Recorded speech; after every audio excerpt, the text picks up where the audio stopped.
Hey there, Mara Jones with Florida Fitness Coaches, and today I'm coming at you with a tip about stretching, specifically the difference between dynamic movement prep and static stretching. Each of those are really important, however, they have specific places that you need to put them within your training program. So if you're going in to do an activity, whether it's lifting, running, a HIIT class, a sport, whatever that may be, you want to prep the body for that movement that you're about to do. So yes, you should target your specific areas, like if you're tight in your T-spine, your hip flexors, your hamstrings, whatever that is, you do want to focus more on those areas specifically before you train or do your activity, but you want to do it in a dynamic manner. So what I mean is you shouldn't just sit down on the floor and start stretching and holding your hamstrings. You want to start getting that area prepped to move by doing some dynamic movements, okay? So example, I'm gonna work on hip flexors specifically. I'm actually getting ready to go into a run, and I am tight in my hip flexors. So what I'm gonna do before I do my run is a dynamic hip flexor stretch. So you see I'm now in a half kneeling position. This is a hip flexor stretch position.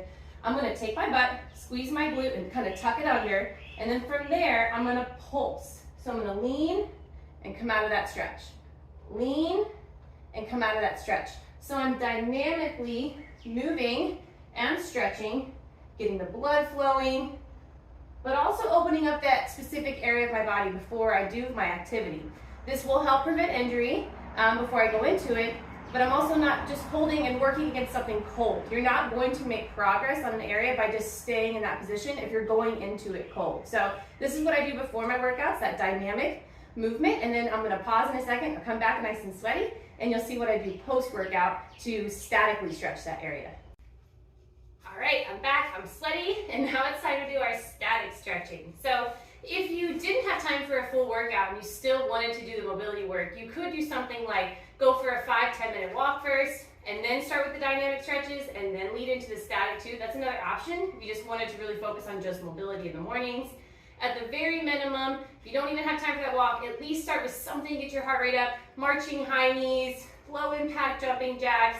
Still do the dynamic stretches first and then finish with the static holds, all right? So we talked about hip flexors earlier, so now how I would finish it up, I like to do hip flexor stretches within the rack, or if you're at home, you can do it in the door frame too. So what you're gonna do is get into that half kneeling position, you're gonna tuck the butt, squeeze the glute just like we did before, but then you're gonna reach up overhead, kind of anchor myself into the rack or the door frame, really open up my chest, and then push the hips forward, and then we're just gonna stay there, hold and breathe. So that's gonna intensify that stretch quite a bit. You're gonna feel it from the lat all the way down through the obliques, the psoas, and then into the hip flexor. It's a great static hold you could do.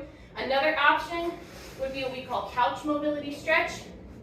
So I could take my back foot, put it up on something behind me like a couch or a chair or a bench if you're at the gym. Come back into that hip flexor position, tuck that butt, and then lean the hip just a little bit. You shouldn't have to go too far. This is gonna stretch more down into the quad, into the hip flexor as well. And then you could bring that arm up overhead to get that side waist lat and into the psoas. So a couple different static stretches. That's how we do the hip flexors. Same concept if you're gonna work the shoulders, the T-spine, the hammies, whatever it is. Start dynamic when you're cold, finish static when you're warm. Let me know if you have any questions.